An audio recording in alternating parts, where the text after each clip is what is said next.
Mention it off the top of the show, and boom, we've got a tornado warning on that cell that is developing over Elmendorf. It was showing signs of building, and now it has shown signs of rotation. We've got a radar-indicated tornado near Elmendorf and Lavernia. This tornado warning is going to be in effect until 6:15. This is almost the exact track that the last one took. Up until 4:45, we had the tornado warning that went up towards China Grove and kind of split between the uprights of China Grove and St. Hedwig. This one just a jog to the east of that, and is going to hug the line of Bexar and Guadalupe County. Actually, Wilson County. This is Wilson County because here's Lavernia, here's Guadalupe County up to the north. So it's a tri-county spot here. And this is Highway 87 between China Grove and Lavernia, and lifting up over Highway 181 is going to be the cell in question, or at least the area that we've got in rotation till 6:15. So, wow, that's a long time. This is 5:38. We're also on Ken's 5 television, right? Yeah, I can see it now. Okay, good. I just want to make sure, because we were on Ken's 5 Plus, and we got to make sure that we're also on the broadcast channel at the same time. Yes, I got it. Thank you. Okay, so here we go. Well, let's take a look. Again, you see the polygon.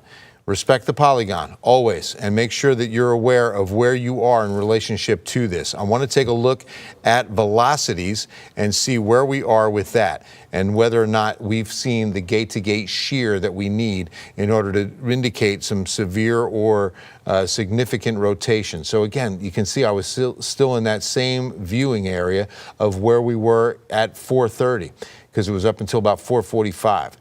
So now we're looking at where green meets red.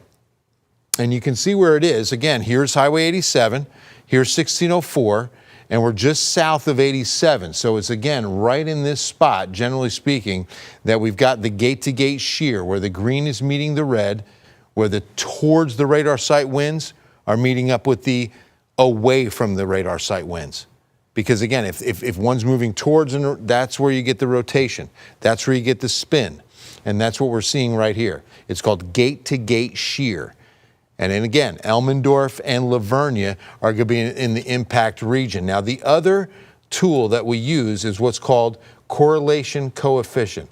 When the National Weather Service installed the most up-to-date radars years ago, these were the kind of things that we were able to see with different radars. Now, this was, again, same area, just a little jog to the east as to where this vortex is possibly forming.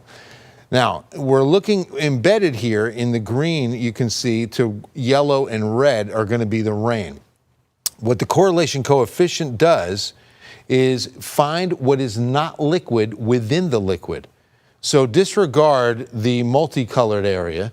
We're looking at where this thunderstorm is, and that's what this is, all of the water with that storm. And you can see right in here, see this little green? This is what you look for. Now, green's awfully close, okay?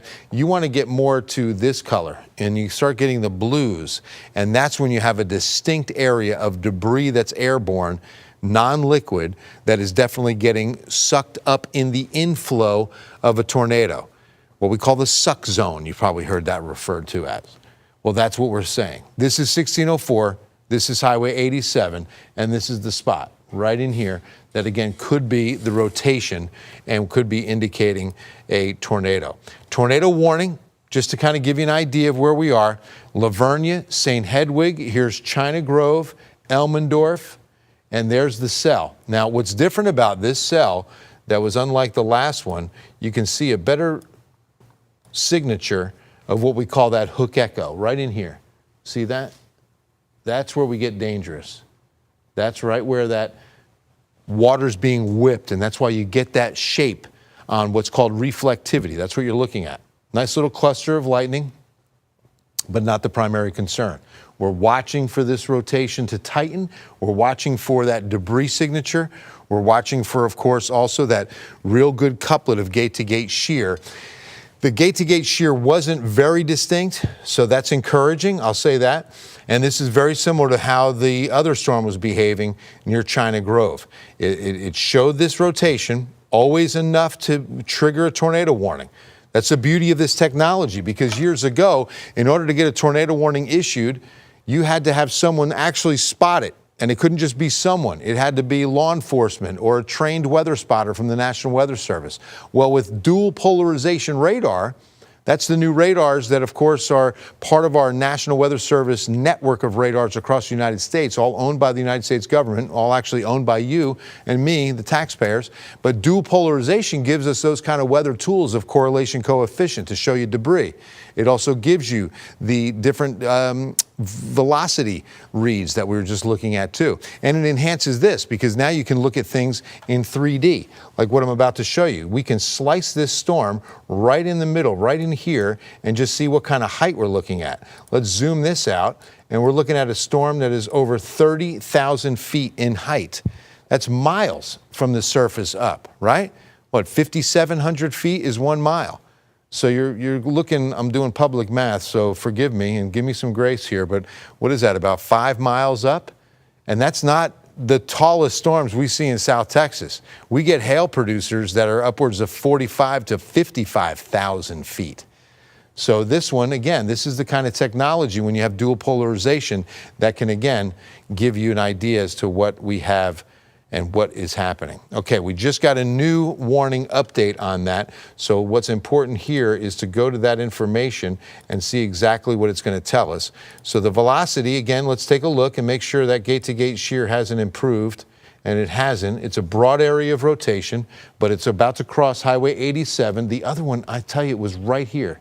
I mean, this is just eerily similar path.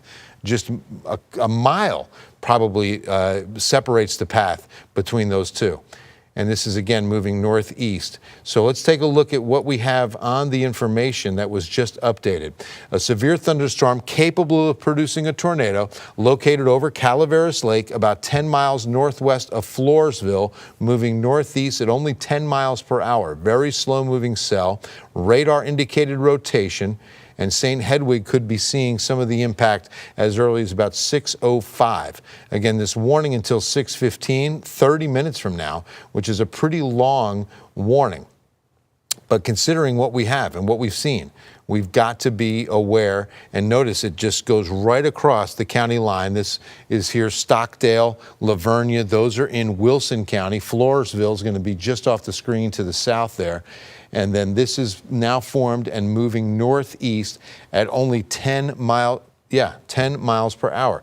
So let's stop it where it is, and let's go ahead and track what communities are going to be impacted by this storm as it continues northeast. So we're going to the cone, we're going at 10 miles per hour, and now we're moving it right where the vortex is, okay, or possible vortex will form.